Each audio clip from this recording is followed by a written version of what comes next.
आणि जे त्यांनी आश्वासनं दिलेत त्या आश्वासनांची त्यांना जर काही चाळ असेल तर त्यांनी आता या निवडणुकीपूर्वी जे आता एक अधिवेशन व्हायचं आहे असं आम्ही ऐकलं, 2 दिवसांचं अधिवेशन होणार आहे, त्या अधिवेशनाचा फायदा सरकारनं घ्यावा आणि या अधिवेशनामध्ये हे विधेयक संमत करावं अशी आमची मागणी आहे. आणि ही मागणी धसाला लावण्याकरताच हा मेळावा आहे. ह्या मेळाव्याचं मुख्य उद्दिष्ट तेच आहे की हा एक अंतिम अशा प्रकारचा आमचा प्रयत्न आहे निवडणुकीपूर्वीचा. भाजप आणि मगो युती सरकार यांनी जर हा गेल्या 50 वर्षांचा प्रश्न सोडवला तर बहुसंख्य जनतेच्या मनात जे आहे ते त्यांना केल्याचं समाधान मिळेल.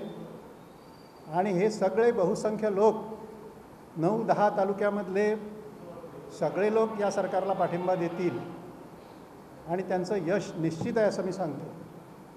12ही तालुक्यांचे त्यांनी आपापल्या तालुक्यामध्ये काम केलेलं आहे आणि जिथं जिथं आवश्यकता आहे तिथं आम्ही वाहनांची सोय तिथल्या स्थानिक लोकांनीच केलेली आहे आम्ही म्हणण्यापेक्षा.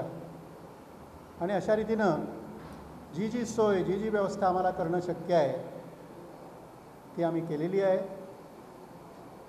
आणि आम्ही आता अपेक्षा करतो की मोठ्या संख्येनं लोक या मेळाव्याला येतील. घेतली, पैसे भरले म्युन्सिपाल्टीला आणि नंतर आता बघतो तर ते खणलेलं आहे, सगळं दुरुस्तीला सरकारनं घेतलेलं आहे. आमची अडचण झाली मोठी.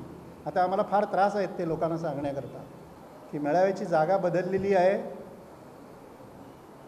आणि कुठलं मैदान हो? हां, हेगडेवार शाळेचं मैदान मळा ही जागा आता निश्चित केलेली आहे. तरी सगळ्या लोकांनी